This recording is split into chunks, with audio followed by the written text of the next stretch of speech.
This is Ismail Hussain. He is a 13-year-old boy in Bangladesh who is a worker for shipyards in Chittagong. An interviewer from the New York Times is making an interview about child labor in Bangladesh and asking, "Did anybody tell you you're 13 years old? You shouldn't have to work like this." Ismail was sitting around kids in a small airless room. He explained how some of the boys were as young as 12, working at risk, often terrified, working with breaking down ships by hand on the beach. He told the interviewer that him and the others workers who would frequently won't wear goggles and risk serious injuries or blindness, and some boys are forced to climb tall ladders. Ismail talked about how he has lately been having nightmares about falling steel or being thrown into metal iron by an angry boss.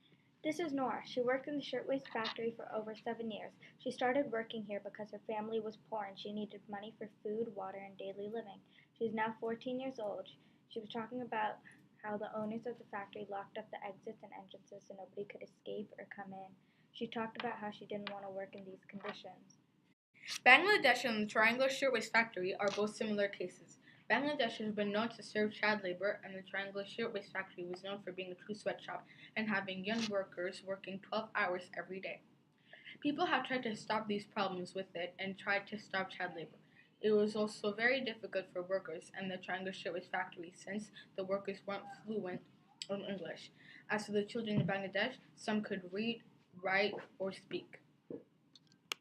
The Triangle Shirtwaist Factory and Bangladesh are also both different since Bangladesh was more child labor and the Triangle Shirtwaist Factory was child labor and simple labor. The children from Bangladesh worked every single day of their life since they were only old enough to do work meaning 14 or maybe less, while the Triangle Shirtwaist Factory would hire people who would work there. The workers got more freedom than the people in Bangladesh. Workers at the Triangle Shirtwaist Factory would work for 12 hours every day, half of what the children or adults. How does power shape our world?